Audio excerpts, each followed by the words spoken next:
Oh, from New York, New York, you are listening to Extra Time, Club and Country, driven by Continental Tire from Kansas City. I am Andrew Wiebe with my partners in international soccer, David Goss, Matt Doyle.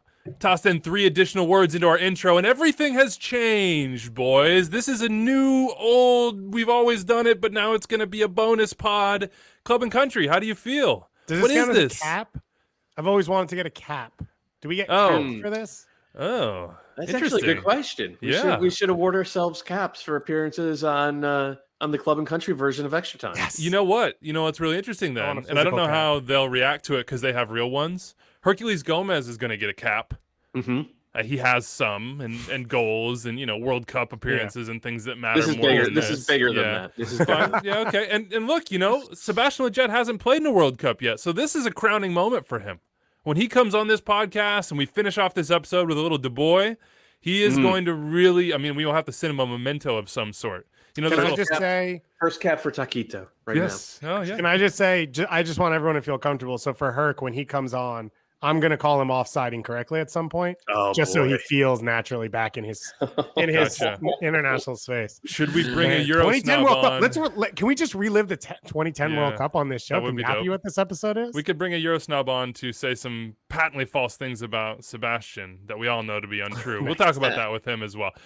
Look, this show is sort of a work in progress, if we're going to be honest with ourselves. We've put together a rundown. We would like to think that we have a good handle on it, but sort of the beauty of this game and of international soccer is, as we all know, it is extremely unpredictable. So what's going to happen on Club and Country? Well, we know we're going to cover Concacaf World Cup qualifying. We know we're going to cover Nations League. We know we are going to cover the Gold Cup. We are going to also cover Copa America because MLSers will be in that. We're going to cover European Championship this summer because MLSers will be involved. We were really going to cover the Olympics, but we've beaten that conversation into the dust. So we might ask a couple of USL guys on that That's Honduras team. It's a pretty tenuous connection, but it's there. We can find it. It is a busy summer. It is a busy year overall. It's all building up to really one thing, and that's the World Cup in 2022. It's a different time slot. We know that, so things are a little bit different. This is going to be our effort to set aside at least once a month, an hour and 15, if Anders allows us, 2.5, 3 hours. Hour 45. Yes, exactly. Hours. Drag it out, international soccer, baby. This is all that matters. Just to talk about what we love. So here's your schedule for this year, just in case you haven't sort of dug into this. We have, and it is both intimidating and awesome. World Cup qualifying is ongoing. It just started the first round in Concacaf. We saw that in the most recent international window. The same goes for UEFA. It has started in the other confederations. It will continue to build until we get to Qatar and we know what teams are going to be there. The Nations League will happen, the semis and finals, which would have been played last year, but of course a pandemic happened. It will be played June 3rd and June 6th. The U.S. is going to face Honduras. Mexico has Costa Rica. Then there's the championship game and the third place game as well. You've got the European Championships from June 11th to July 11th. Copa America from June 13th to July 10th. Gold Cup from July 10th to August 1st. And then, I have Olympics in here again. We will care, but perhaps care a little bit less because the U.S. and Canada didn't quite get there. I just want to throw out there, my birthday is July 10th. Look at this. Mm-hmm. Look at this. Boom. And so is Wyatt's. June 11th to July 11th. We got a final the day after. We got a final in Copa America that day. We have the first day of the Gold Cup. It's the perfect birthday present. And we'll start here. What are you looking forward to most? Doyle, we'll start with you. This year, what are you looking forward to in the international game? You mean other than Wyatt's first birthday on July 10th? Because we know that every 1-year-old wants to watch a Copa America final for his first birthday. He doesn't know what he wants, but he knows Pretty sure he wants that. Pretty sure he wants that. Yeah. Yes. Uh-huh. What I'm looking forward to is the Nations League.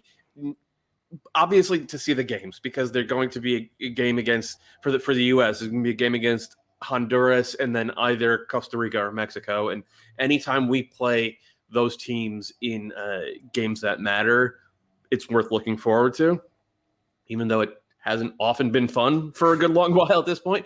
But in this particular case, it looks like this tournament, these two games and then the friendly before it, it's going to be a chance for the U.S. best 11 to be together for the first time in a long time, if ever, under Greg Berhalter. And we thought we were going to get it in this last international window, but because of COVID travel restrictions, a bunch of players had to pull out. But I want this team that we just saw with Tyler Adams, with Weston McKennie, with Timothy Weah, and get them on the field in games that matter and see if they can make it work, because we are getting up against it in terms of the amount of time that we have to see it work and make it work. And while I'm confident, to admit, there's a little bit of nervousness, a little leftover trauma from the 2018 cycle. We'll get into that with Herc, but before we get to what we're looking for, Dave, I think we should just dig in here, because we did have 2 games that we didn't talk about on Extra Time. And of course, we do the Mondays and Thursdays, and we're in the middle of our MLS season preview right now. And if you don't subscribe or you're finding this a different way, please go do so. Everything you need to know about MLS twice a week. Have a great time doing it anywhere you listen to podcasts or on YouTube. What'd you make of these games? Because we didn't get to see the full thing. And it's still, I believe it's burned into my brain at this point, 74 minutes ever with Weston, with Tyler, with Christian Pulisic on the field. Ever. And that's heading into would you call them must-win games in Nations League? I mean, I kind of feel like you have to treat them that way, because we're going to get to that point in World Cup qualifying, so it can't be a dry run then. It's got to be now. And as the U.S., we should constantly be trying to exert dominance over Concacaf, even though we often fall short of that lofty goal. What do we see in these games that encourages us? What'd you like? So you saw 2 games that were separate. I think the Jamaica game is the one that I key in on more, because it was what I think is a stronger lineup and a formation that it seems like will be Greg Berhalter's go-to formation, rather than what you saw against Northern Ireland, which was a massive result, I think, in a performance just to go and win away at a European country and all those things. And then I think in the Jamaica game, you saw Serginho Dest can be one of the best players in U.S. national team history, probably over the course of his career. And it could be from left back and it could be from right back. And that's good to see for the U.S. I thought you saw John Anthony Brooks look fairly comfortable at the center back spot. One of the shining lights of the game was Kellen Acosta, showing that he's in that number 6 depth chart for the U.S. national team, which is the thinnest position. We're going to debate who the center forward or the left back should be, or either fullback, because those are question marks. But the biggest danger to me is behind Tyler Adams. And if Tyler Adams is injured, what that looks like at the 6. So that was really good from Kellen Acosta. And then you saw some good young players perform. Josh Sargent, unbelievable assist against Jamaica, a solid game overall. Yunus Musa continues to show that he's a starter and he's a special player, and it was a huge pickup for the national team. And then Gio Reynas, it's not consistent from him yet, but you saw the talent that's there. And then you got Christian Pulisic back on the field. So there was a lot of boxes you wanted to check. You didn't hit everything, and they weren't perfect over the course of 2 games, but I think you feel better than you did a week ago about the national team. And you just rated Kellen Acosta a lot higher than I did after those 2 games. Can you expand on that for me? So I didn't even know he could play this role at this level for this team. So he put himself into the conversation that I don't think he was in going into these camps. And it maybe isn't a pure compliment to him that there isn't really anyone else there. It's Jackson Ewell, it's him, and then I've got a depth chart of 8 guys that I think are in there for the national team, and none of them are realistic. It's if Aiden Morris plays well, or Russell Canals bounces back, or why isn't James Sands realistic? He could be realistic. I have to see him play soccer for more than a month and a half. He hasn't played a full season. I love James Sands too, but and again we go back to he's played more time at defensive midfield than Kellen Acosta. Fine, but are you Kellen Acosta on the depth chart? We're putting Kellen Acosta on the depth chart at D-mid when he's played 75 minutes at D-mid over the past 4 years. Time out. Hold on. He showed he could do it at a first-team level against a Concacaf opponent alongside Yunus Musa. I feel your energy right now, Doyle, but we didn't put him there. We're reacting to a decision that the manager of the U.S. national team made. You know who else looked good in friendlies at D-mid? Johnny Cardozo. And we saw over this past month that Johnny Cardozo might not be able to play soccer. So I am So we're being wary of overreactive by putting overreacting. Kellen Chaos, but you're not overreacting by taking a guy who starts for International He doesn't and start dumping for him after International. He's played a 120 minutes. grand total of 700 minutes. I'm not saying dump him. I'm saying like beware of friendlies as a data point, especially against a friendly against a Jamaica team that, like the U.S., had to travel. Well, more of their guys had to travel across the ocean to get to that game, and we're missing half their starters. Mm-hmm. Yeah, and most of the players who are part of their starting team had never played together before. But again, Doyle, and we're going to talk about this all show, we don't have any other choices because of the way everything's happened. With the way COVID occurred and the cycle that we're in with Greg Berhalter and the state of the national team from 2010 to 2018, this is the reality you're in if you're building a depth chart. Most of it is theory, and you don't have an opportunity to see it on the field for the U.S. But it's not theory because we have guys who play those roles, that role in particular for their clubs. Like we see them week after week after week. And so what's your depth chart? Well, it's Adams, clear number one, even though he doesn't play that role for his club. Yes. Even though he is much more of a right back. At this point, I have Ewell number two. I would certainly have Sands number three based upon his performances. But this is the and who's number four? I mean, if we're going to go down that far to number four, you start to ask some real questions, right? So we're splitting hairs because I have Acosta at 3 and Sands at 4. If Sands is healthy, he could be like, I agree with you. But the point is, there isn't really a lot of sure things where I think at right back, for example, you could go 5 deep and say, yeah, you could start this person. Where I don't feel that way about defensive midfield. This is sort of the state of the national team right now, and there's all this positivity, and rightfully so, because of our players and their talent level and where they're playing and the games they get week in, week out, and the performances they're putting in, and those things are all trending up. I mean, you go to Josh Sargent and all these other guys, it's starting to sort of feel like it's clicking. But like around the corner just behind you is the black hole of doom that we've been tearing and pulling ourselves out of for the last couple years that we got sucked down into, and that's where I kind of feel like U.S. soccer is a little bit right now, and that's what this year is about, right? Which is like filling that hole and being like, this team is good enough, this coaching staff understands the job at hand well enough and are prepared enough that those terrible circumstances and outcomes shouldn't be around anymore. But we have to get to that point. Give me just a little positivity, Doyle. I know you don't love yourself some friendlies and big takeaways. No, I'm super positive on the talent level of this team. I am wary of doing the depth chart tango after these friendlies when we haven't seen Kellen Acosta play that position for more than 75 minutes over the past 5 years. He's never really been a full-time defensive midfielder. And he did a nice job filling in that spot against an outgunned Jamaica team, but then the next game against Northern Ireland, he was nowhere near as good. But it was a completely different role. It was not a completely different role. He was part of a double pivot instead of being a single pivot. Salsa for me. Find something that applies to the Nations League out of these friendlies. Is that possible? Just honestly, just a bunch of first teamers getting reps together, getting to see Serginho Dest at left back and then at right wing back, getting to see the difference between a back four and a back five, because I don't think you could play Dest and Robinson together in a back four unless you're just like complete YOLO. And I don't think we're necessarily there. So like these are like, I think those are all useful functional data points. I'm seeing people put Kellen Acosta number 2 on their D-mid depth chart. And that just like, Can we see him do it against RSL or the Houston Dynamo first before we do that? Can we please just make sure that he can function at that level, but outside of a friendly against a half-composed team of guys who've never played together first? Yeah, I think that's fair. How about this? I've been fighting the holy war for Sebastian Lletget on the interwebs here.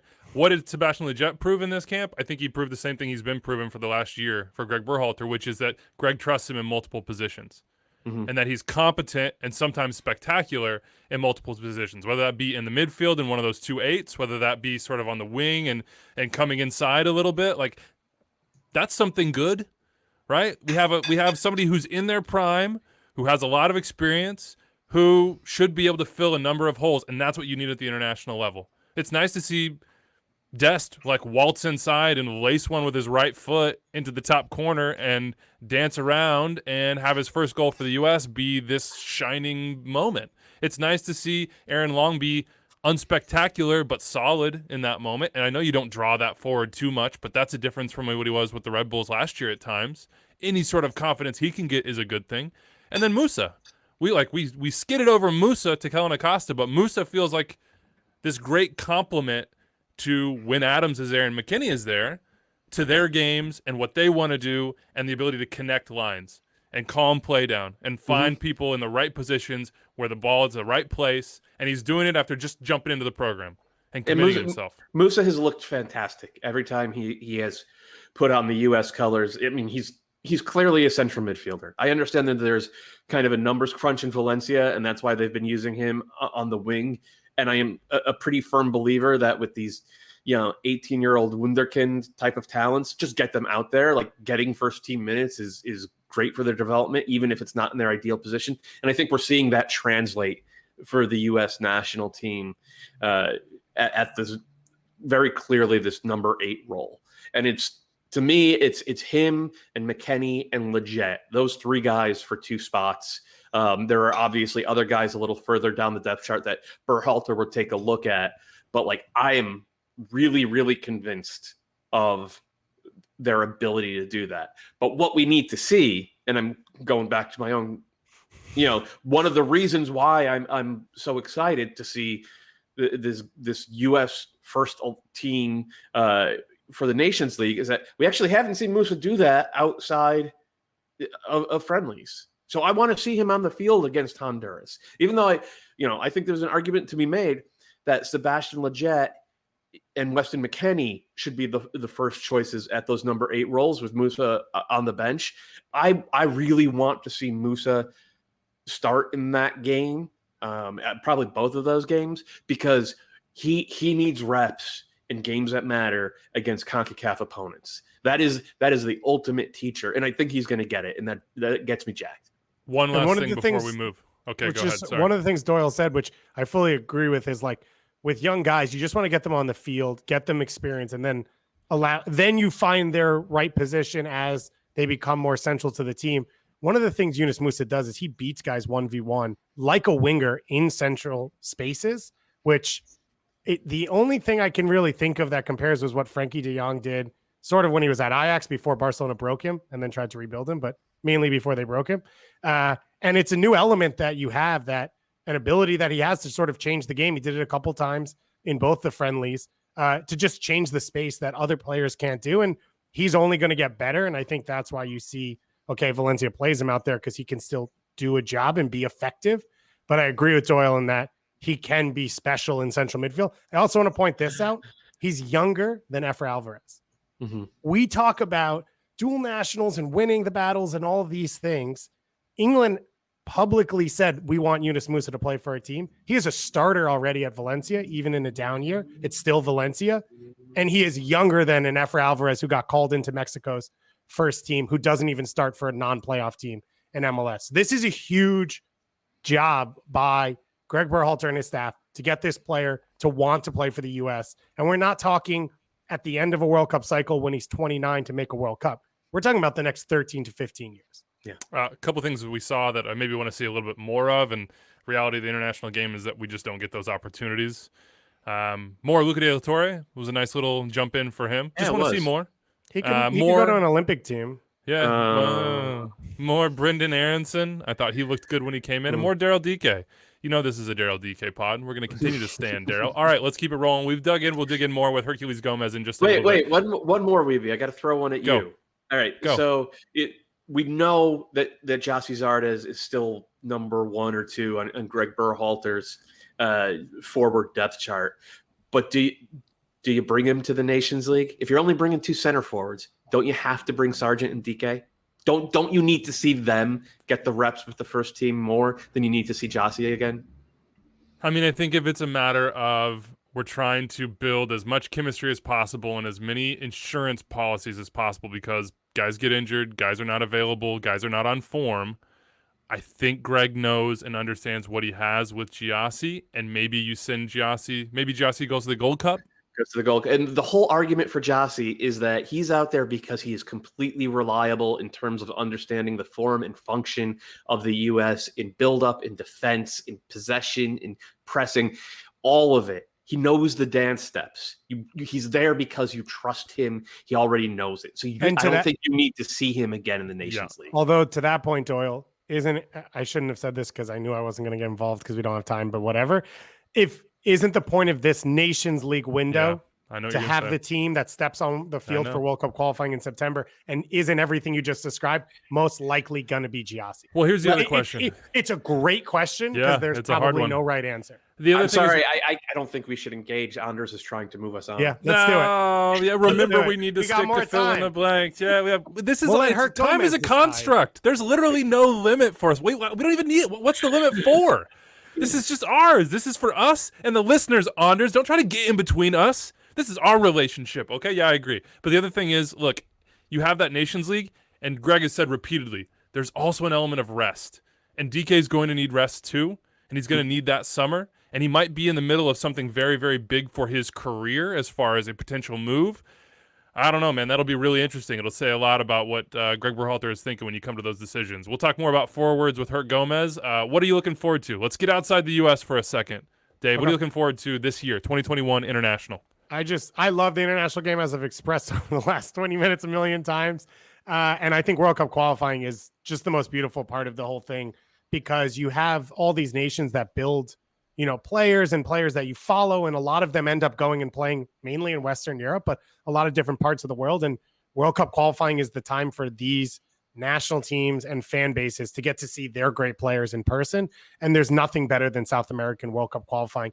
Uruguay at the Centenario, hosting a Brazil, Colombia trying to overcome their big neighbors that everyone hates, Venezuela trying to make history. And what's really special about it for me is not just that it feels like it may be one of the last times, because of the rumors of the expansion of the World Cup, that it'll be as competitive as it is and the way it's been set up. But then for all these MLS guys that I know and follow so closely to be so involved, it feels like Gaston Jimenez may captain Paraguay for this tournament, be one of 4 or 5 MLSers. Edison Flores, who had a down year last year, he was the shining light in the attack for Peru going into the 2018 World Cup. Raul Ruiz Diaz, it seems like it's going to be the replacement for Guerrero, who's the legend that carried them to that World Cup. So for what they can do for Peru, I don't know what Joseph Martinez is going to do. He left the Venezuelan national team setup because of issues with a former coach. Now he's back. He's healthy. A new coach. Could he step in for Venezuela and carry them to a place they've never been before in what looks like a golden generation?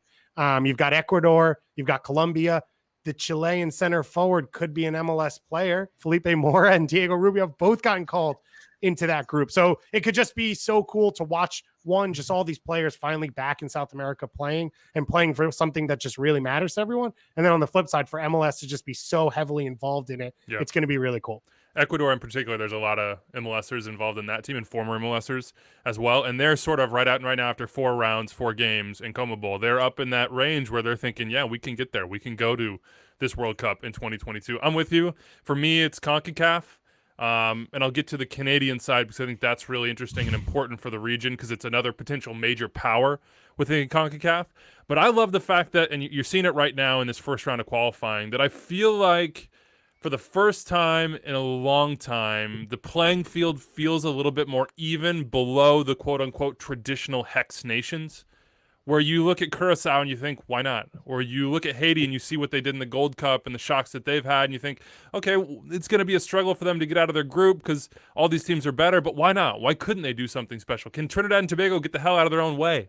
Like, they're tripping themselves up constantly, but they have talent. But Puerto Rico just got a result against them. Dominican Republic right now is ahead of Panama in Group D.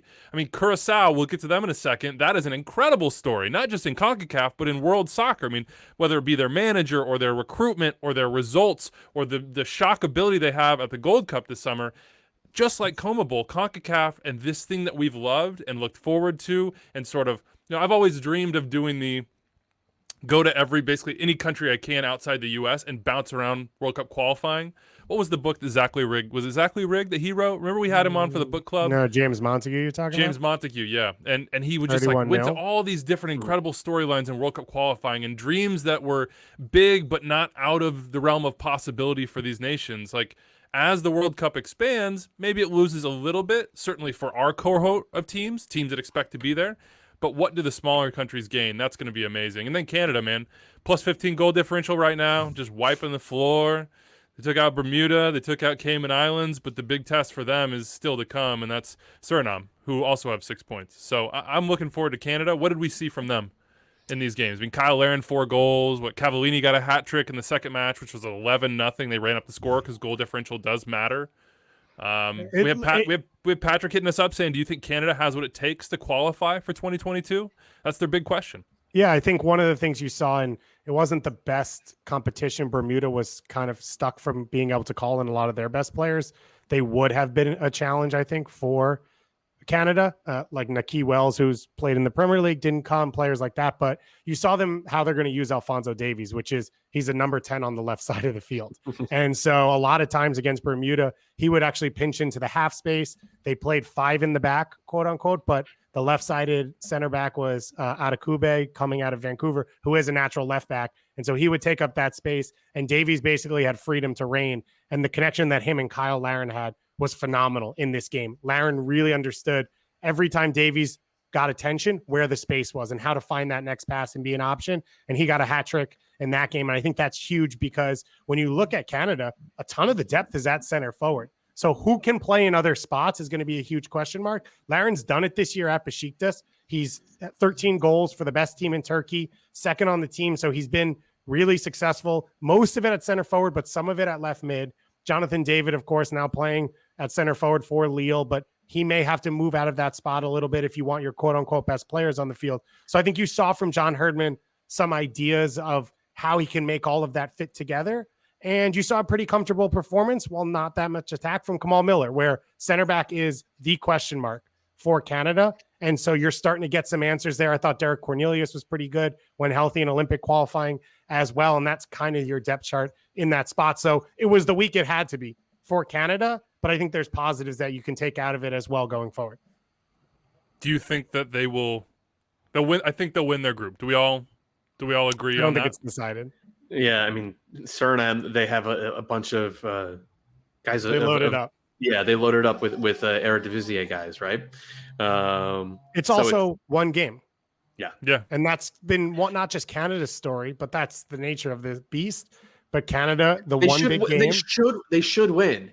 They absolutely should win, but I wouldn't bet my money on it. Like the crazy stuff happens in World Cup qualifying, especially with Canada, and especially with a Canadian team that has, I think, still really big question marks in central defense. If they could trade one of their center forwards to us for a couple of really reliable center backs, I think they would do that in a heartbeat. And I think both teams would be better off. So.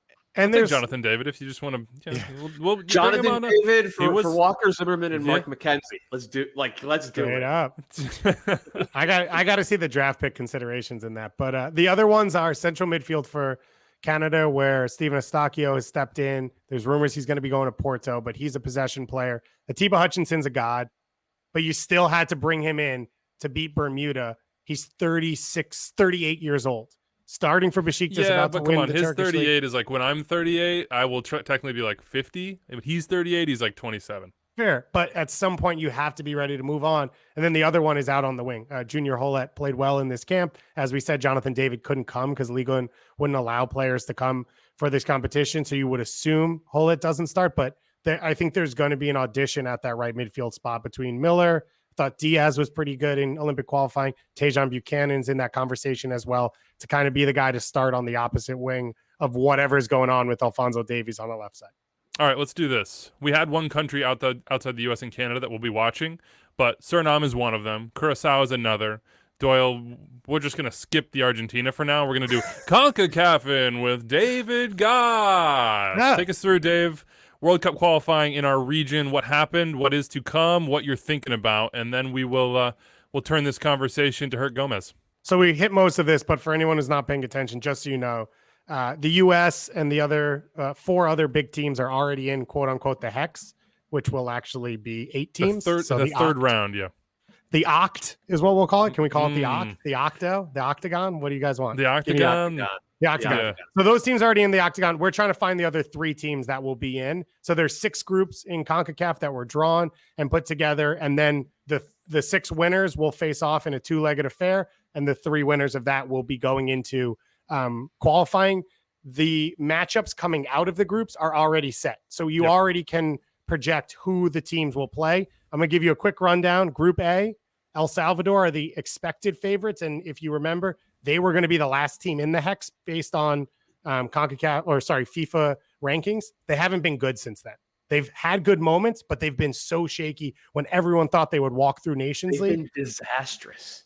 I wouldn't say disastrous, but they tied Montserrat. Well, can we get to it, Doyle? Don't disrespect the Emerald Boys.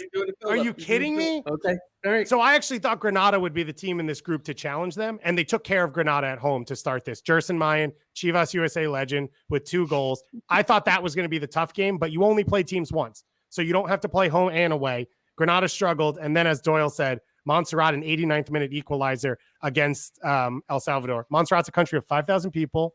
They had a volcanic eruption, which means no one can live there, basically. And all the players come from England, and they've rebuilt themselves over the last 2 years. They are the story of CONCACAF. Hold on. What's their nickname again? The Emerald Boys. Oh, like it. Yeah. Their home field, which they didn't get to play at for this, is the prettiest field in CONCACAF. It's on the side of a mountain with the ocean behind it and hedges around it. It's the dream for soccer. No, it's no Buckshaw Stadium, my friend. Fair. Granada plays after we record this, so we don't know, but it feels like in Group A now, Montserrat, Granada, Antigua, Barbuda, and El Salvador, they'll all have a shot. And the way the groups were lined up was FIFA rankings. It's also the order of the games. So June 8th, which is the final day of this group, is basically all of the favorites facing off against each other. Head-to-head, Group B, we talked about Suriname and Canada. The expected teams, if Bermuda can get a stronger group and challenge Suriname, Canada might get lucky and sort of be able to get a tie in the last game, but I don't expect it. And for Suriname, we already skipped our teams we want to watch. So go into Suriname. Give people Kelvin Leerdam's able to get called up. So Suriname's a Dutch colony, and part of the national pride of Suriname was if you had a Dutch passport or played in Holland, you just couldn't get called up. That was self-imposed by Suriname over the last 30, 40 years, and players like Clarence Seedorf and Edgar Davids all technically would have been eligible to play for this group. Now they're starting to call players like that up. So the first player who scored in World Cup qualifying for them starts for Galatasaray week in and week out in his 30s. They've got some young players, Roland Dahlberg, who you'll remember from MLS, and now Kelvin Leerdam as well, are getting called into that group. They basically added 14 players, and they already had one of the best young lines. Gleo Viltar is their starting center forward, 20 years old, plays in Israel, is a legend. And Isaac Convilius, I love both of them. But the defense, the entire central midfield is all brand new and could challenge Canada. And that's why I said it's not guaranteed that Canada's going through. Group C is Curacao. Weeby's high on them. Gus Hiddink took over as coach. Super controversial because they didn't tell the coach who had made all the success for them that he was fired, or even that Gus Hiddink was in the conversation. And you can understand, right? It's Gus Hiddink. He has this allure around him. He's sort of done similar things, and he has added more young players from Holland. So when you look at Curacao, Vernon Anita got called up for the first time for this group, 30 years plus. Those are the guys who had been getting called in. Hiddink put 2 or 3 players into this group who are 20 or 21 and play at PSV and Ajax to sort of change the trajectory over the long term. And as Weeby said, I think become one of the strengths of this region, and can not I just ask you a question on can them? We challenge. Yeah. Could Jurgen Locadia get in here? Because he's eligible. He's never played for the Netherlands. I'm not saying that like his performances in MLS would justify it, but it could be really that could be spicy. That could be interesting. It would be cool. And I think for that, we talked to him and he was like, yeah, no one's ever really called me. I hadn't really thought about it. I think for a guy like him, that's where the Gus Hiddink managing as the manager matters, right? Yeah. Because he's going to take a phone call from Gus Hiddink no matter what. Hiddink knows how to get in touch with guys like that. And so then that puts you in the ball game. I think earlier, Eloy Room, still the starter for this team, one of the best goalkeepers in the region. Group D, Weeby mentioned Dominican Republic. This is one of my pet favorites. They beat El Salvador in Nations League, as Doyle mentioned, like the things that El Salvador struggled with. They're rebuilding their national team. A lot of guys born and raised in Spain that have played lower division there, Germany as well. Rolando Vasquez is the guy you want to know on this team. Midfield, he's still available. He's back from Israel. So MLS, USL teams. Let me just say one thing here. When you I'll say help your you. pet favorite, you're like the crazy cat lady of CONCACAF. Yeah, they're all you know what I around. mean? Like, you got a house full of cats. You don't even know, like, you know all their names, but there's so many of them that it's like there's, you know. But here's the there's thing, Weeby. I can't leave them alone to hang out because there's bad blood. Yeah, so there that's always true. has to be me there taking care and keeping everyone. Well, you just keep them in separate rooms, right? You know, how many litter boxes you got in your house? That's a personal question. And so Panama's the big giant in this group. I think when you look at the teams, for a lot of people who watch MLS but maybe don't follow CONCACAF all the time, the teams outside of the big three, or the big, I guess, two in CONCACAF that you think of is Costa Rica, Honduras, probably Panama is the next team in that conversation. And then you've got the Caribbean with Jamaica. Panama, I think, is in the worst spot of all those teams because they didn't qualify when they thought they would for 2014. They left that generation in for another cycle to get to 2018. And so you finally pushed a Roman Torres and a Felipe Beloy and all those players out just about a year and a half, 2 years ago. And the national team is not ready to take over from there. And so I think this is a really weak Panama side. That's another June 8th matchup, DR versus Panama. Group E, St. Lucia dropped out of World Cup qualifying. Don't ask St. Lucian players. They didn't even know that. They were not notified of this from their own FA, which means that in Group E, you've got one less game. So Haiti and Nicaragua, we've only seen play one time each. Haiti's in a weird spot right now. They had the success in the Gold Cup. A lot of the guys from there are Duckins in the zone. They haven't really bounced on in their league play.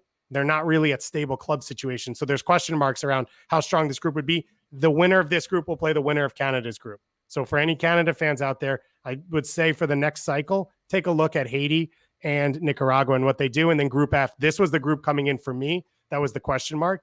Not that the other sides were so good, but Trinidad and Tobago has just been an abject failure over the last 2 years. They went 14 months without a win. They had two different FA presidents at the same time fighting against each other. FIFA was threatening to suspend them.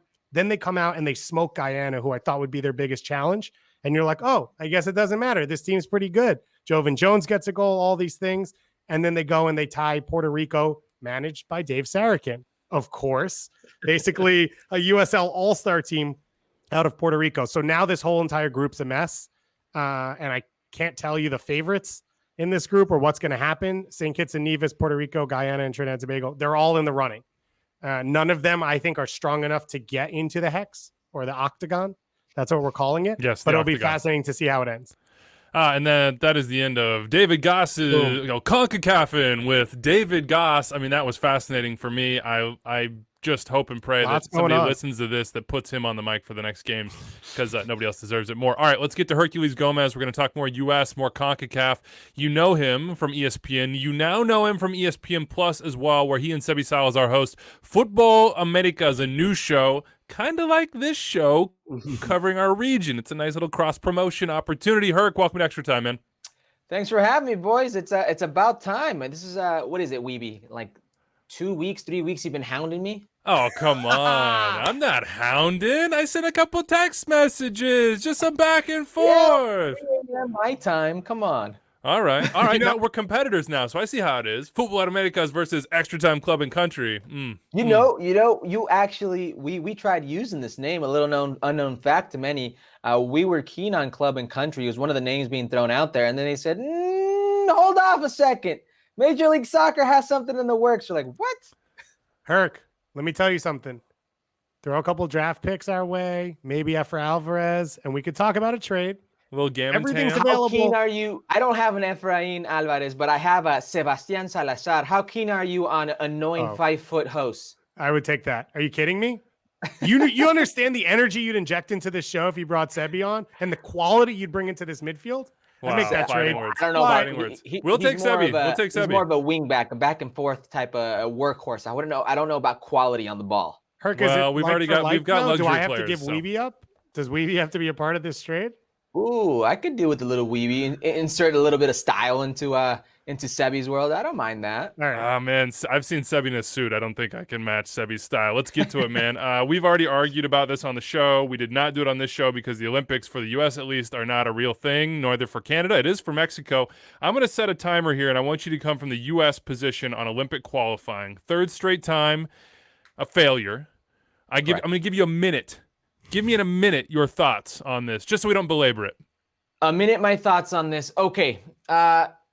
It's not like the previous two Olympic failures in that this could have been prevented. I don't think you had, quite frankly, the talent, and we can get into the lost generations and all that, and all these players that didn't translate into first-team players and so forth. But this go around, you generally had a B/C team, right? And the U.S. and the Federation were arrogant enough to believe that players in their offseason could go in to Mexico against the Mexican national team, which at any youth team level or any national team level with the limit of age, so we don't have to call it a youth national team. Límite de edad is what they say in Spanish. So if it's not a full national team level, they're a world powerhouse. It's a fact. They've got world titles. They've got semis in the U20s. They won gold at the Olympics, the U23 level. So say what you want. They're a world power, and they're at home. To get out of that group with Costa Rica, another CONCACAF power, and then have to face Honduras on the other side. Honduras, by the way, 4 straight Olympics they will attend. They were semifinalists in Rio. No slouch themselves. Say what you will about those players, maybe translated into the first-team level, but then you look at the first-team level. 2010, they had more points than Costa Rica. 2014, they had more hex points than Mexico. 2018, more hex points than the U.S. men's national team. So 2 very difficult tasks in terms of teams.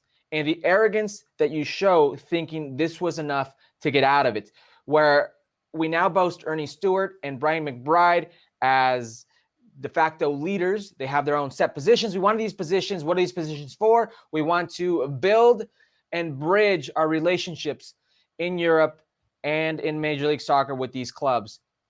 I understand that you're not going to get the Christian Pulisic's of the world released by Chelsea for this tournament. Weston McKennie, Tyler Adams, hell, maybe not even a Tim Weah. I understand that. But there's 23 players, including Atlanta United players, who weren't released. Did you knock on every single door, or did you think I can get by with what I have?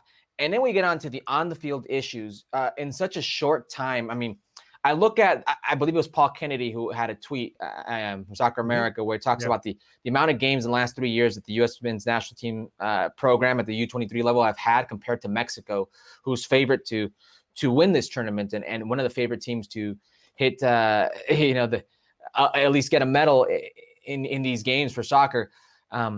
They played over 20 games in that span in a pandemic era year as well. And you look at the other side in the U.S., how many were they? Like 2. 2? Yeah. That baffles me. That's insane. Yeah. Mexico had microciclos. So during season, these players would get together and they would train with Tata Martino, these U23 players. So there's a chemistry being built. There's a seriousness and a way of going about things that the U.S. men's national team or soccer federation, U.S. soccer, did not take. And that is arrogant to me. And then the on-the-field issues with Jason Kreis, hell of a nice guy, but can we talk about finding a way to fail up in U.S. soccer? Didn't do necessarily well at New York City, didn't do necessarily well at Orlando, and yet we put him in such a critical position.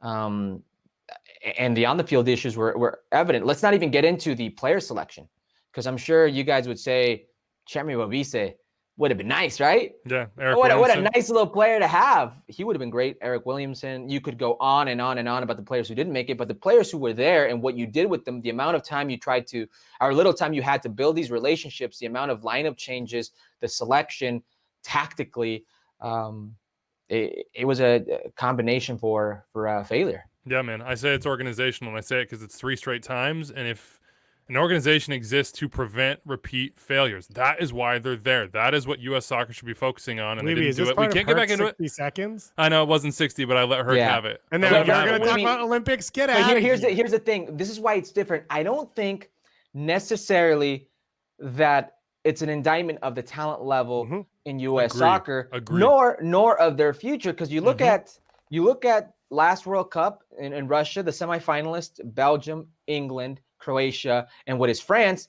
none of those guys were in Rio. And 3 of those weren't in London. And 3 of those weren't in Beijing. So it's a strange age group because U23 is only it's down here in this hemisphere. You go to Europe and it's U21. So it's a little weird gap. There's only 16 teams that make it. France hasn't made it in a long time. Germany had their spell. So take it for what you will, but it was preventable. Let me say this, and then we'll move on. And No, I'll give it to you. Move on. Let me say this. Just let me say it. Those countries all have reason to believe that they can be in World Cup semifinals or win competitions that matter. We have not had that reason, I don't and we know should about take. Belgium. They've had the reason. They've had the reason to believe. They've had the talent. They've had the culture. We haven't had that. We got to build it. All right, Dave, take it to the next thing because I can't. Dave I just can't gave get you a back into look. this. I know he's been Because giving me I got that a million for things a to couple say days. now, Herc. So now Don't everyone do got it. their chance. Don't to do talk it. except Don't do me, it. And I'm pissed. Go ahead. So let's move to the full national team for the U.S. though. For the men's side, we had 2 friendlies outside of the Olympic stuff going on, Jamaica and Northern Ireland. You watch those games. You look at the way everything's going. Obviously, with COVID, so much has been thrown off. What does Greg Berhalter take away? What's his big, hopefully positive points, but either side coming out of those 2 games? A few things. Let me emphasize the positive. The positive is no matter how you play, you're winning. This is valuable experience for these players that have played very little together and finding ways to win when you're not at your best. And individual performance you can take out of this. Confidence builders that will help these players at the club level because Christian Pulisic has been suffering at Chelsea since his ex-coach Thomas Tuchel has come by, which is baffling to me, but he hasn't been on a consistent run as we are used to with him at Chelsea. He suffered a little bit with Frank Lampard. Project Restart happens, and he's like the best player in the Premier League. Not Chelsea, the Premier League. 5 goals, 4 assists. I believe it was like in 12 games. He was on something ridiculous. Now this happens. He's battling injury. He's in and out of lineups. He doesn't get a lot of confidence from his coach. It's good for him to have good performances at the national team level. It could be a breath of fresh air. Same thing with Giovanni Reina. Giovanni Reina didn't play in the Dortmund tie versus Sevilla, both legs. It was injury. He's had confidence issues. You see his body language on the field. That first game against Jamaica, it was just drenched all over his face. He was frustrated. It's very good for them to have individual performances and take that away to build on. That is good. The systems that he would like to employ, those are good, and these are good moments to try those. But these mistakes will happen.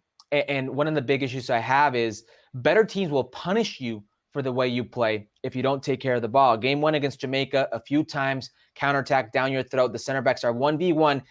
No center back in the world wants me in a 1v1 position, let alone this group of center backs. It's a line of 3. You have Tim Ream in there. He's probably the oldest guy on the field.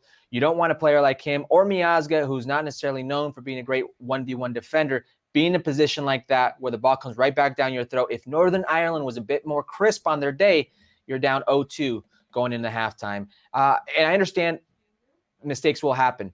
Kellen Acosta is a hell of a player to me. But Greg Berhalter committed a mistake in having him start the first game and then having him start the second game. He's in preseason form, and it showed he wasn't sharp. And I think that's just a disruption to what you want to do. Again, he doesn't have all the pieces available. I'd love to see Tyler Adams, Weston McKennie, and Christian Pulisic on the field together, and then you sprinkle in a Giovanni Reina. But I believe we've seen that a total of 60-some-odd minutes. It's like Yunus 74 Musa minutes. never. Yunus Musa has never played. Had never played with Pulisic, and now has never played with all 3 of them. Does that concern you, Herc, as we have Nations League coming, big games for the U.S., this friendly against Switzerland, as then World Cup qualifying is on the horizon, which we know is the big one? Of course, especially because this group hasn't proven, for as young as they are, to be injury-free. I look at Christian Pulisic, his run of injuries. Giovanni Reina is dealing with is now knowing what it takes to be a professional in his first year and that run of injuries as well. Tyler Adams has had his share. Weston has been banged up all year, and you see how important he's been to Juventus.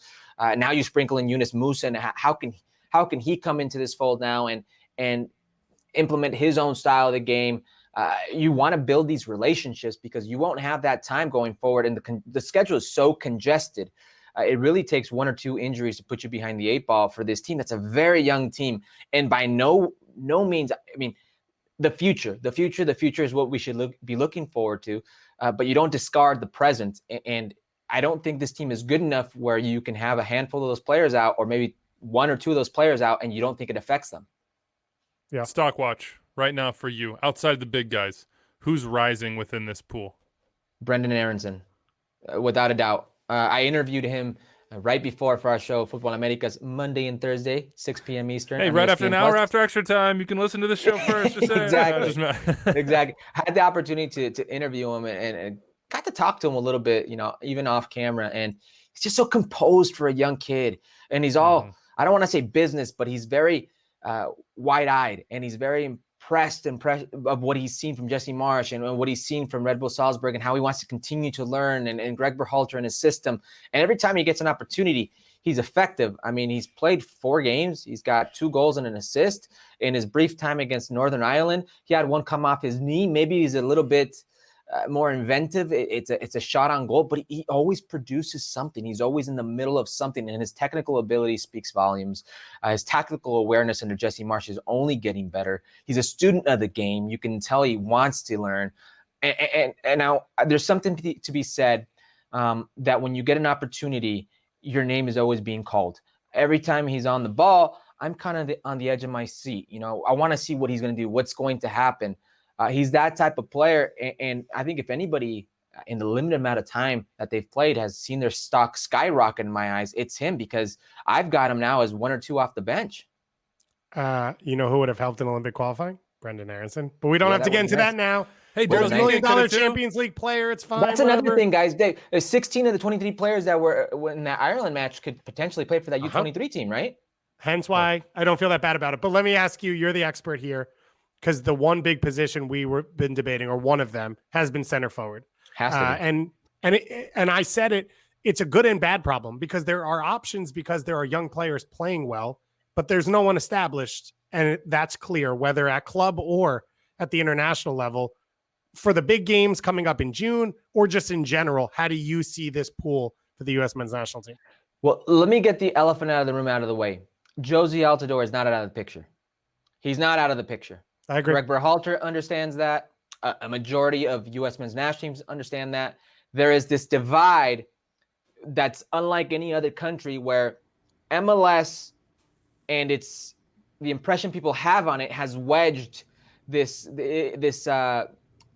big what's the word I'm looking for? Barrier between because of where he plays, between the fan base, because of where he plays, and because of what was World Cup failure. People still have a bad taste in their mouth. So he's this very odd situation. But if you look at what is Giassi Sardis, who's kind of in the same boat, if you will, Daryl Dike, if you look at Jordan Sivachu, Josh Sargent, I can't tell you one right now is better than a healthy Jozy Altidore, but that's the problem. Will we see a healthy Jozy Altidore? I know for a fact this guy still wants to play for the U.S. men's national team. But right now, that 9, for me, I love the way Josh Sargent plays. I think he has everything but the goal. He does everything so well. With his back to goal, he is so good at receiving the ball, covering the ball. He's very technical. He's smooth on the turn. He's deceivingly big. People don't realize how big he is. He's like 6'1". People don't realize how strong he is. He's just a thick kid. You see him and you think, oh, there's a little redheaded kid running around. No, he's a big kid. He's very soft with his feet, and he's so smart. The only thing he's missing is that goal scoring ability. But he kind of has that at the national team. He's productive, oddly enough, on the national team. So I'm not too worried. I believe it's like 13 games. He's got 5 goals and a few assists. And he's only going to get better. But you're right. That's a position of worry. But right now, it's for me, Josh Sargent, Jozy Altidore, and I really like what I've seen from Daryl Dike. I mean, I spoke about it with Brendan Aronson. When he gets the ball and you're just kind of at the edge of your seat and you're kind of like, whoa, what's going to happen now? And he played 20 some odd minutes versus Northern Ireland. I thought he was going to bag a couple of goals. Yeah. He had the opportunities. He's so graceful in how powerful he is. I mean, he drives with an ability with the ball. We've seen him score some golazos at Barnsley, outside the box. He's got great intuition in the box. And he's 20 years old. He's only going to get better. This is a Daryl DK Stan podcast. Yeah, we stand Daryl. We love Daryl. He's our guy. We got to end you with this one, because if we're not talking about the full Mexico national team, we're remiss. Where is it for you as we head into Nation League and then World Cup qualifying, the lay of CONCACAF between the U.S. and Mexico, and perhaps someone outside of it? But it certainly seems like right now those two are kind of clearly above. Correct me if I'm wrong. Yeah, because Costa Rica is going through a generational shift, and we still don't know what we're going to get. A lot of their big players are older players who were kind of in the same situation that the U.S. men's national team was in 2018. Let's see how long they hold on to those veterans. Let's see what happens there. Big game between Mexico and Costa Rica in like 15, 20 minutes. And to me, in this game will be interesting. What is life without Raul Jimenez? People don't want to talk about it, but Raul Jimenez had a freak accident with David Luiz, Arsenal versus Wolves. And this injury, this head injury, could change the lay of the land, could change El Gigante de CONCACAF. Like, who's the CONCACAF giant? Because right now I see Mexico as a step or even two above everybody else when Raul Jimenez is healthy.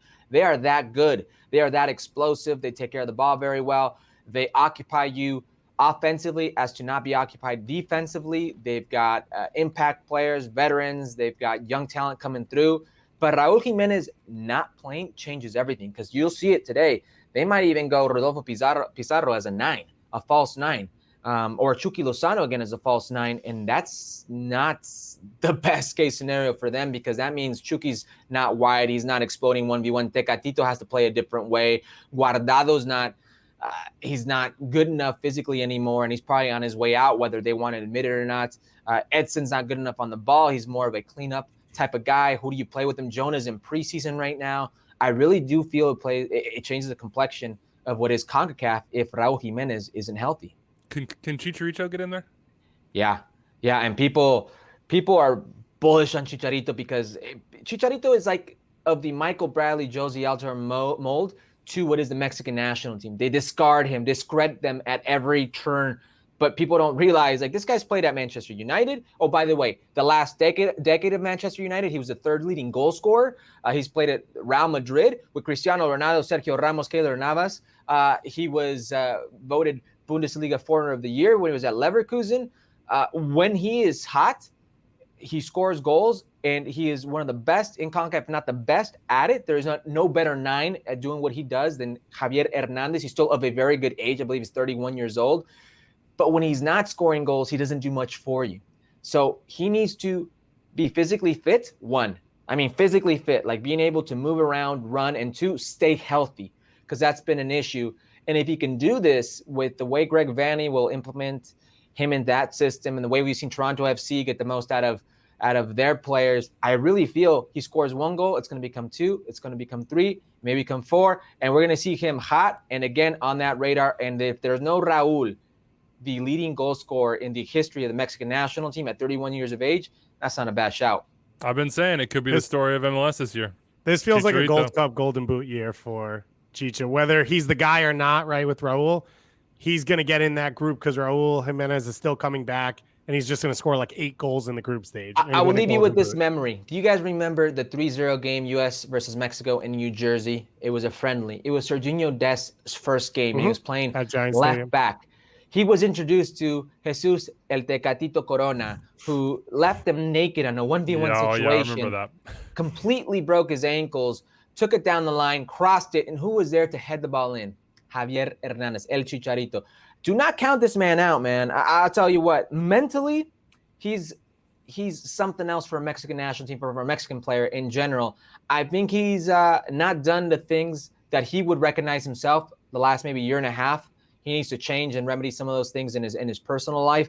But when there is a player who's in his moment, there is no better Mexican player than him. All right, Herc, that's it for us, man. We got to get on Instagram, put out some workout regimens, because we're not doing what Chicharito is doing right now. You can watch Futbol Americas, Sebi Salazar, Herc, a bunch of special guests, ESPN Plus, Mondays and Thursdays, Carlos 6 Vela p.m. this Eastern. Thursday. What? We were trying to get Carlos Vela. It's 1-1. It's 1-1 right now. We got the name. You got Carlos Vela. It's one of the better segments I've ever been a part of in what is this TV world. He did it in English. We put out some pictures for him. It was like a good 10-minute segment. It was a lot of fun. He threw out some gems. So I won't spoil it, but he threw out some gems. Man, Herc's a heavy hitter. He plays in another just came league. in and just trumped us. That's the way it goes. Thank you, Herc. We appreciate your time, man. One-upper. All right, big thanks to Herculez Gomez for joining us here on this show. Go check out Futbol Americas. It comes out on Mondays and Thursdays, which sounds awful familiar. but it comes out after Extra Time. So you can get Extra Time first, listen to the pod, and then go watch Futbol Americas because it's great. I love it. I watch it down here in my little soccer cave on my third screen. Let's get into it right now. The Nations League Best 11. Before we chat with Sebastian Lletget, what is our Best 11? Well, we came up with an 11 and argued about it a little bit, but we figured, the 45 minutes we spent arguing was probably not going to make for the best radio. You could disagree. We start in the back. Zach Steffen is our choice at goalkeeper. Is there anything that could is there anything that could change Greg Berhalter's mind, do you think? I think only an injury. I just think it's clear at this point he rates Steffen as number one, and that's fine. All right, back line. We have Serginho Dest at left back. We have No, we don't. No, we don't? You do. I thought Oh, wait. Yeah, don't say we. Don't make this a collective. I thought we came to a okay, fine. No, fine, I fine. said put something down because we're going to argue about it now or on the show. So let's just do it. Let's get to the other spots on the back. Cool, yeah, line. wasted 45 minutes before this one. Jonathan Brooks, Aaron Long, and then Reggie Cannon. And I think the shaky part here, and maybe this is where you were going right now, Dave, is that Reggie doesn't look at the same level that he had maybe last year at times for the national team. And you got to ask whether the move to Europe and to the club that he went to and all the upheaval there has been the best thing for, I'm not going to say for his development, but just for sort of stability, because it doesn't seem to be that way. Boavista is going through an awful lot right now, and that's an interesting situation for him to be in. But I just didn't think we saw the best of Reggie in these friendlies. And again, they're friendlies. But what do you say, Dave? What's the disagreement over? Speaking of the radiator, the phone is ringing in the house phone of my girlfriend's family right now, which is saying that you're BS. I don't know in what way. I mean, That's the fact that is. there's a house phone is BS. Yeah, already, I know. So I don't know that Reggie's actually really played that way for the national team ever. He just was the best American right back in MLS and had deserved, I think, the opportunity to get called up. I don't think he ever established his spot there. And so now, if his performances aren't that high a level, is the Barcelona starting right back not better to start in his position? And then you have question marks at left back. See, it's right there. It's got you. What is going on? Like if Reggie hasn't and DeAndre Yedlin or whoever else at right back have not earned that spot 100%. Yeah, but none of the same conversation at left back. None of the left backs have earned that spot. Understood. So why not play Dest in the spot he plays for? Because the he's been biggest awesome. club of all time. He's been awesome at left back for the U.S. every time that he's lined up there. And Reggie Cannon has a stronger track record with the national team. That you got the phone going. I got the bass out here. It's amazing. Reggie Cannon has been stronger for the national team than either Anthony Robinson or Sam Vines. So if we're looking at these as must-win games, don't you want to go with the guy with the track record? Yeah, look, and I suggested before these friendlies that I thought Dest should play right back so that we could find a solution at left back. But my thing about that is, and I agree with you, but to me, Sam Vines is the solution, and he wasn't there. So you weren't going to change that anyway. I think he's still your number one option there, and things will change, right? We're going to get to see him basically for almost a full MLS season before World Cup qualifying starts. So different for the Nations League game than that game. But again, if no one at fullback establishes themselves, I still feel, and I'm not saying that Dest can't play left back, obviously scores the goal against Jamaica. And as Doyle said, he's played well there, but he's the starting right back at Barcelona. Mm-hmm. No one's good on either side. So why not put him in his spot and then everyone else can figure out? I don't want to say no one's good at, I don't want to say no one's good at either side. Like we have guys who have been good for their clubs and have occasionally been very good for the country. I think it's just it's actually a good problem for Greg Berhalter. Again, we're not even talking about DeAndre Yedlin, right? Who has a decent track record as well.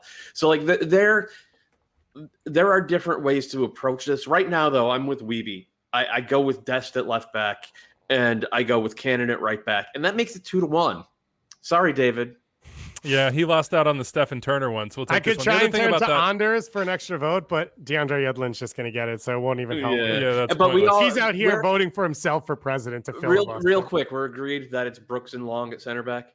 Yeah, I think so. Is there anything Chris Richards can do between now and then to convince you that he should start over Long with Brooks or over Brooks with Long?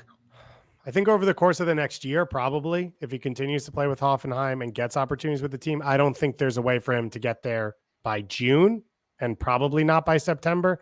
I have made the point on this show that the way John Anthony Brooks plays for Wolfsburg, Walker Zimmerman probably makes sense stylistically as a partner for him. But if he's not going to get the opportunities, I'm not going to throw him out there in a huge game when Aaron Long has played well and performed well alongside Brooks. To go back to the outside back, and then we'll push forward on the field. I did like what I saw from Dest and Pulisic in a very early sort of partnership because they haven't been together at this level. I liked that interplay. I liked when, Musa kind of came over or Lletget came over and was the third wheel with them and let them sort of two-man. I thought it was off just a tad, but even off, they tore Jamaica apart at times. So I want to see more of that, and I think it makes more sense if, let's say, Reyna plays outside on the right, for more of a stay-at-home Reggie type of player to be there. And look, I'm rooting hard for Reggie Cannon. So I hope he finds a new club and somewhere a little more stable because, man, that Boa Vista thing has just been a disaster from a club point of view. In the midfield, I think we're all agreed here. Tyler Adams, Weston McKennie, and Yunus Musa in that midfield. And what a dynamic, incredible, fun, young midfield that is with vision and ability and, the ability to break people and hold the ball and move the ball. If we had to live and die with these games, Sebastian Lletget would 100% be a starter for me. 100% be a starter for me. And that's just like if these were World Cup qualifiers, he would be starting. He's earned it. The difference is out? It would be over Musa. But in these games, because it's obviously they're big games, but they're more as prep for World Cup qualifiers. It's Adams, McKennie, and Musa because in the long run, that is the trio with the highest upside. How do you see that all? If we had to win a game, there's no question that Lletget is out there in the starting group. I don't have a question about that either, whether it's in midfield or maybe in that spot that we currently have Weah/Reyna. I mean, just get him on the field. He does the job. I think in midfield it makes more sense based on his reps with the U.S. national team so far, but there's no doubt that he could play sort of that tucked-in role out there. What does this look like to you, this midfield, Doyle? And then we'll move to the front line. It looks like what we've seen with Adams as the 6 and McKennie and Musa as the 2/8s. And I think Musa's ball progression, and he's just all over the ball, is fantastic, and that makes him a really good partner for both Adams and McKennie, because Adams' weak spot is that he's not great on the half turn and he's not great playing out of tight spaces, and having Musa always around as an easy outlet and a guy who can turn out of tight spaces and get the ball upfield alleviates some of that off of Tyler. And McKennie's issue is that he just doesn't find the ball enough. Like even for Juve, they sometimes they'll start him out wide because they know if they start him inside, he's not going to be controlling the game. But Musa does that. So that kind of allows Weston to be a little bit more free roaming and a little bit less tethered to one spot, even though it is positional play. So you have a very specific role to fill, but he'll have a little bit more freedom, especially off the ball, in taking chances with late arriving runs rather than always being focused on making the machine work. Take us to the front line, Dave. Christian Pulisic, Sargent, and then we're sure Sargent is starting over Daryl Dike in these games? First of all, Daryl Dike has not officially accepted the U.S., so we don't actually know if he's an option. He seems pretty jacked about it. Come on, he seems pretty jacked. I'm just saying, I've had my heart broken before. So I'm just warning you guys. Look, he could be playing the old, keep his options open, get on Instagram. Our relationship is great. I love this. He should. He absolutely should. But it feels like this is the group that he wants to be with and that he vibes with. He should have had 2 goals against Northern Ireland off the bench. And I think one was a through ball from Aronson and one was from Pulisic. And he should have finished them. I hope he wouldn't in the future. I think probably for this group, Sargent still gets the start because he's been around this group longer and he's had that opportunity. And I think he played well, as I said, against Jamaica to maintain that spot for himself. It's a question mark position. It's a question mark position because no one's really locked in, but also because there are a bunch of options. So it's kind of in that midway point between it's a good problem and a bad problem. I think if someone had performed over the last year consistently at their club and then came and made sense for the national team, they'd be there. We don't have that, but at the same time, it's nice to have players scoring in the championship and the Bundesliga that you can debate between, as well as Europa League now, because Subachu plays for Basel or Young Boys and has scored a bunch of goals in Europe, and he was with the France youth teams, and he got to start as well against Northern Ireland. Pulisic's locked in. We haven't seen the best of Christian Pulisic in a really long time, either for club or country, but he also hadn't played with this group in basically 17 months, 16 months, whatever it was.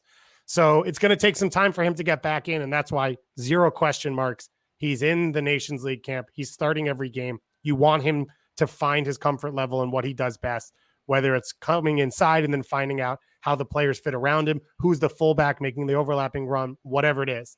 On the right side, I think all of us have a different opinion, which is sort of how it stands. Forget our opinions. Who do you think Greg Berhalter is going to play in that spot? I disagree with what you guys think on that one, because I still think you had a player in Paul Arriola who was out with an ACL tear and started in the January camp immediately upon coming back, because he is the Giassi Zardes on the wing that Greg Berhalter trusts and has brought in to every camp, similar to a Lletget.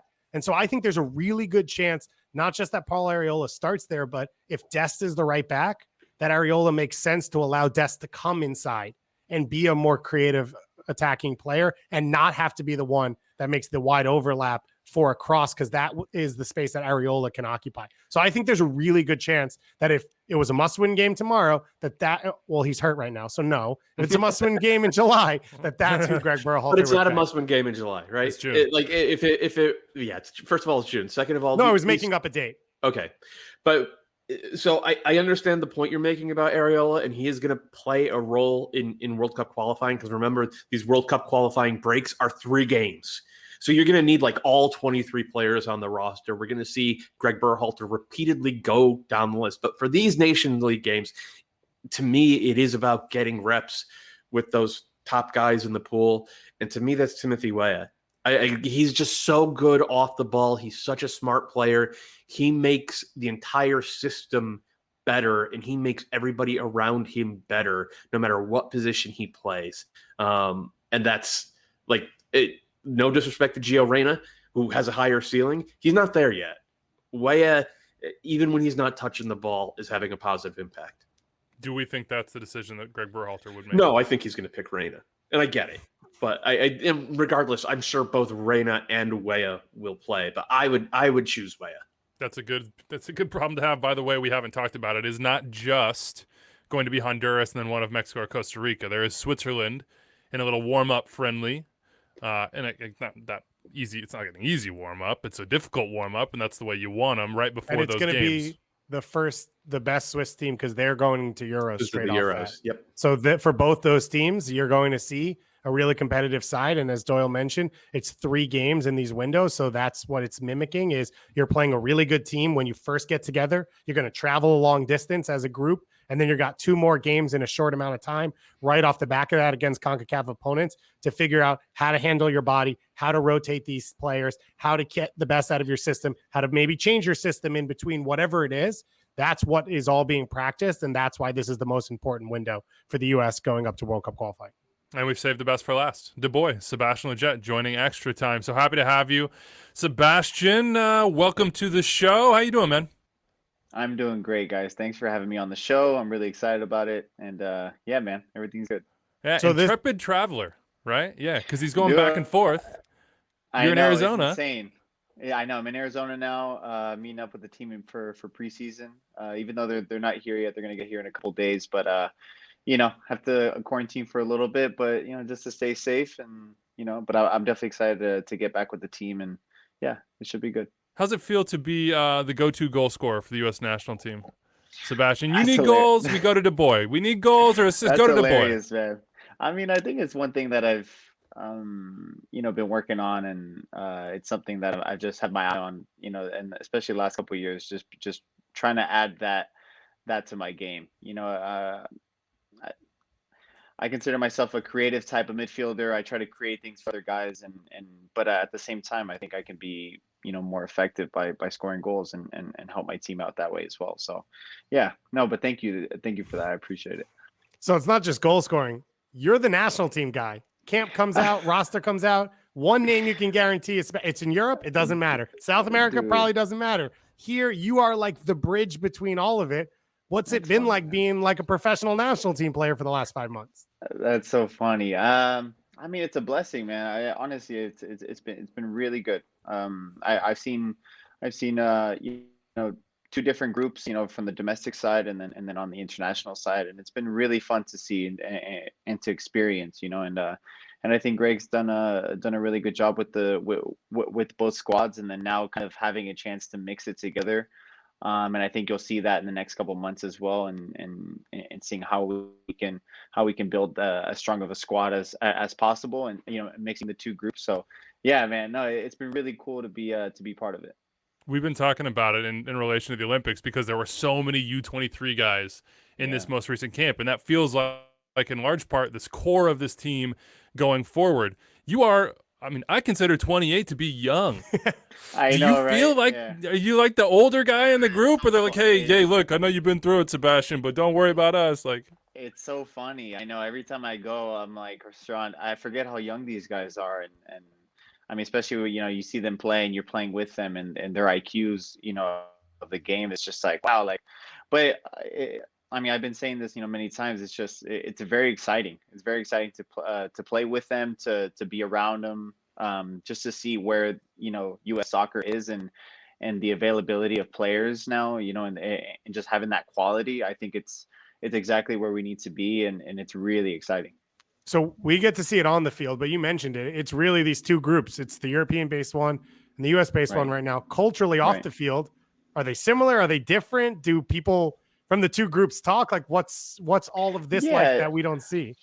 I think you know, I think a lot of guys know each other from playing in the youth national teams, and you know, a lot of guys did start out at MLS clubs, or you know, MLS academies, and then, you know, somehow made their way to Europe, or vice versa. And yeah, I mean, a lot of guys know each other, and a lot of guys don't, you know, which is also kind of cool, because, you know, you get to go to these camps, and nobody's really played with each other, and it just adds that I don't know, just that really interesting element to it. But yeah, no, I mean, I for the most part, I know a lot of the guys, and I've had a chance to play with them, so it's been a little bit easier for me. And we don't have a lot of time on these trips. You know, we had maybe one full training before we played Jamaica with the whole team, because guys were coming in from different places. There was COVID regulations from every country, so it's difficult, but somehow you know, you have to manage. so what is your role? Put on the Greg hat, strap on some, you know, some limited edition sneakers here. What is the Sebastian Lletget role?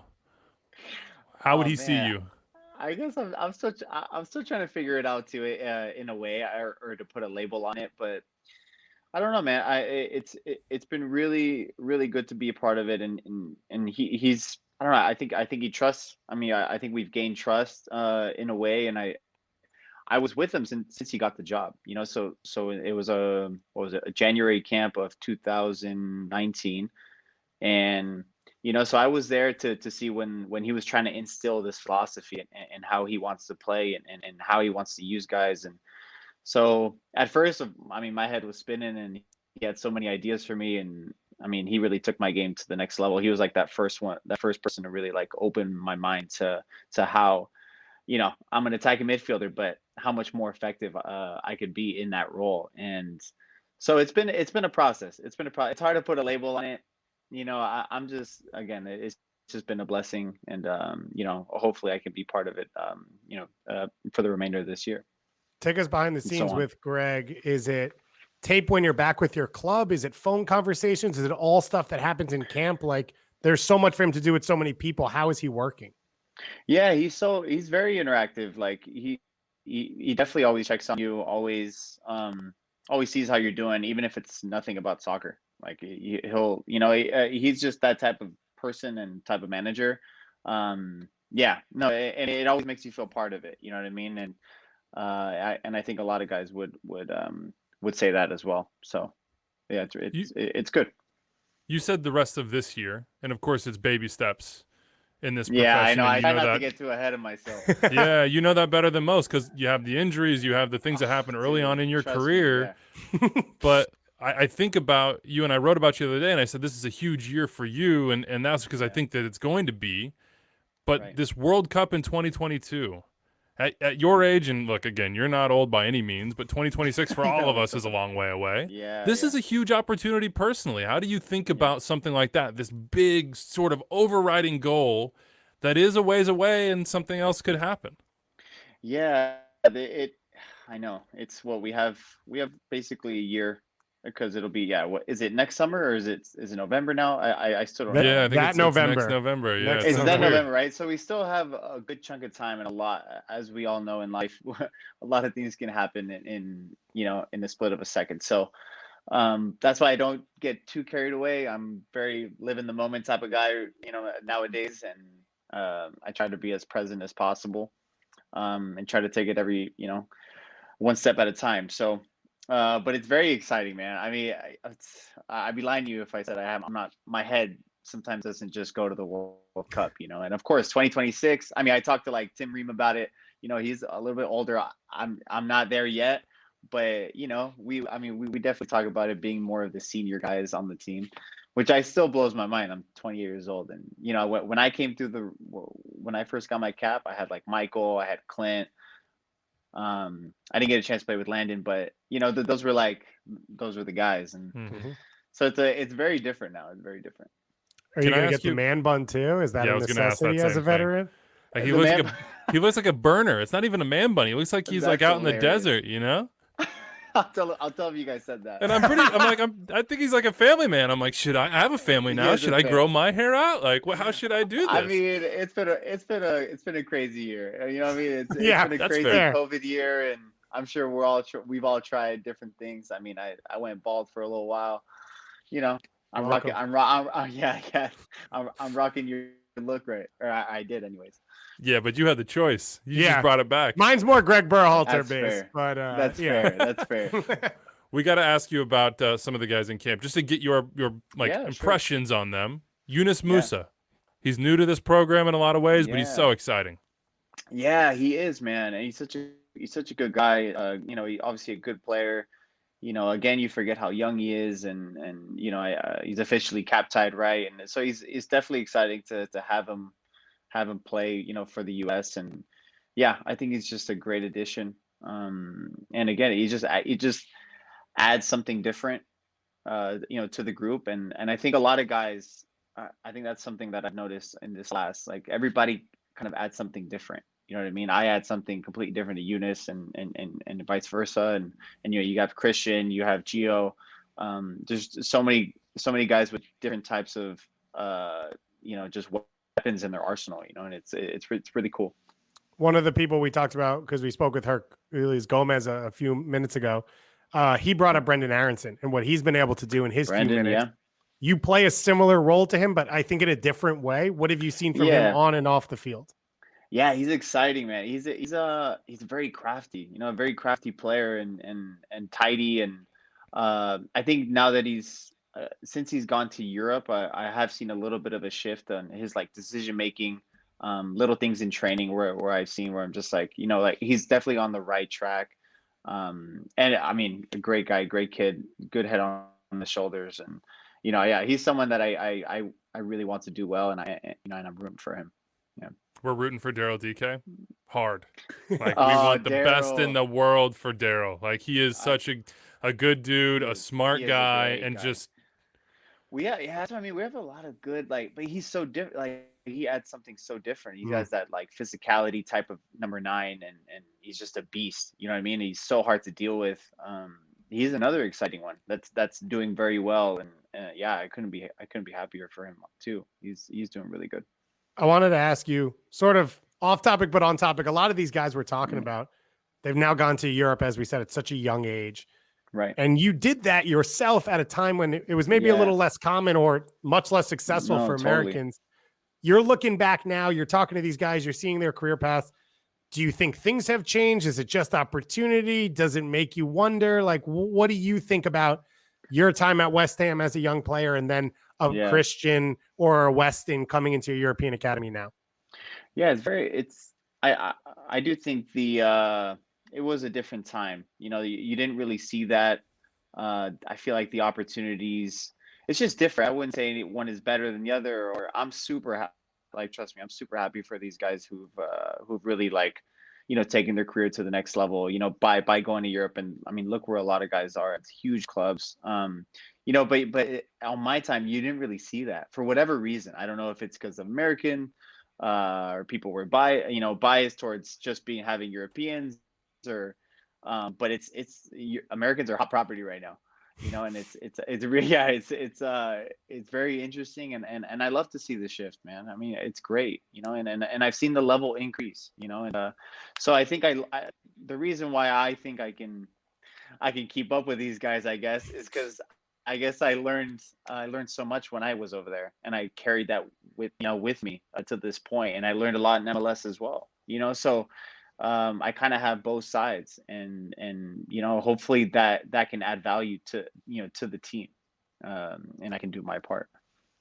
I had a tweet the other day, not that you care about that, Sebastian, that basically that if things would have been a little bit different for you, whether it be your health or managers at West Ham. Sure. Some of the people out there that I call them Eurosnobs, they can argue about what it is that they are. Oh, Eurosnobs, that's funny. Yeah, that look at these guys and say, yeah, them, and discount players in MLS. Don't have a very short memory. I mean, have such a short memory. Your career, you could have been a 5-year EPL vet right now if things went different. 100%. And yeah, I mean, I think about that too. I'm like, man, if like one or two things, just lined up a little bit differently, I knew I had, I know I have the quality to. Yeah. But but that's life. And of course it took a while to accept that and learn that. And I'm still, you still have to deal with it whenever you put on the national team jersey. There's always that, those people that have that bias in their head, and they're really stubborn and won't go away. But it's all good. Like, honestly, I've accepted it, and I mean, again, the level at MLS has increased so much, and I know people are noticing. Maybe it's not at the speeds that we like, but I know people are noticing, and I hear that nonstop from every direction. So I do think we are on the right track, and again, I'm trying to do my part in that as well.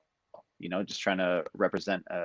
It's not us versus them, but it's like I got to do us proud since I'm in the league. And you are doing us proud, man. Yeah, no, in the league, it gave me another life in my career. So I mean, should we try here? Should we talk about that LA Galaxy team? Should we talk a little MLS? Hey, because you are in preseason, and we do cover that league as well. A lot of changes, a lot of ups and downs. It's been a roller coaster. A lot of lessons learned, and I do think finally, I think we're on the right. We're on the right train. We're on the right track. We're not on a track. We're on, in the wrong train. I do finally feel like we're, just where we're going and who we have now in our management, and just the culture is building again. So I'm very excited about that. Is that what you feel was missing? Like, what in your mind was missing to kind of tie some of these things together over the last couple of years? Yeah, no, I think since Bruce left, to take over the national team, I don't know what it is. Sometimes it takes a while to transition with somebody else, and something I always talk about is kind of like having that consistency. Like we haven't had any, consistent managers, consistent, and you've seen it. We failed to have that identity for whatever reason. There's a lot of things that probably played a factor in that, and maybe things that players could have done better as well. But I do think now, we have a good core group, and, we do have a lot of young guys, but we're bringing in very good pieces. We have a management that is very experienced, has done very well. Greg's done awesome, and everybody that he's brought, and just like what he's trying to do, even just in the short amount of time that we've worked together, it's been really good to see and experience. Sebastian only plays for people named Greg. That's clear. I know. Yeah, it's so funny when I talk to, when I speak to either of the Gregs and I say, "Oh, Greg does it this way," or "Greg," it's like, this is weird. But that's why you have to go with. Yeah. 1 G or 2 G's. All right, 1 G says this, 2 G's, and actually no, that's wrong. It's 2 G's and 3 G's. Yeah, woof. Jeez. There's a lot of G's. There's too many G's out here. We talked to Herc about Chicharito. We hope this is a bounce back year for him. But I'm more interested in hearing from you, an attacking midfielder on Efra. His talent, his opportunity. Like, what could this year be for him?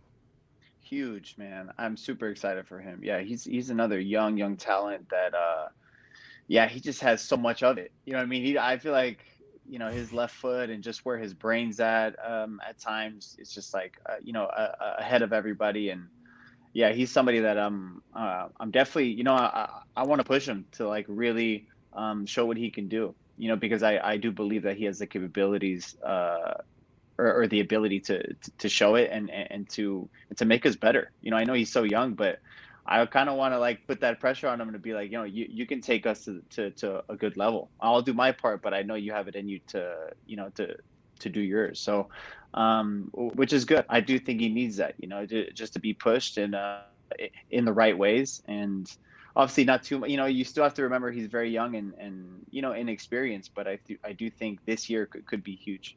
A stalwart for the Galaxy, a stalwart for the U.S. national team. Giving us hope. Let's go. Goalscorer extraordinaire. Oh, my man. He of the mid-century modern cactus in Arizona, just waiting for the Galaxy to arrive. Sebastian Lletget, boy, we really appreciate the time, man. Hope you fill your days of quarantine with entertainment and a lot of productive stuff. Yeah.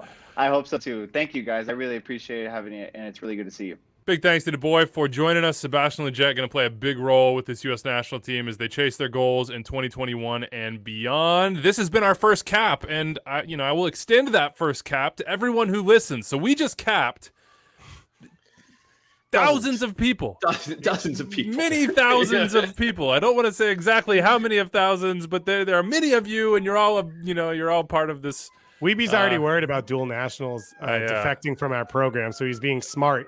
Spreading the net really wide early on. Anders is going to declare for Norway or Sweden, wherever. He can't. No. He can't. This is an official podcast competition. So he's Anders locked is in. officially capped. He can't go anywhere. Anders isn't eligible. He's already on the Cascadia national team with James Riley. You already know that. Yeah, that's true. That's true. All right, look, this is the first of, we hope, many this year, certainly once a month, maybe even more, because it's going to be a very, very busy year. If you'd like to be a part of the next show, if you have a question, if you have anything to add, or you have an interview that you want us to try to go get, hit us up, 401-206-0MLS, Extratime at MLSsoccer.com, or holler at any of us on Twitter on our personal accounts. We'll catch you Thursday, everybody. As always, rate and subscribe. We'll see you then.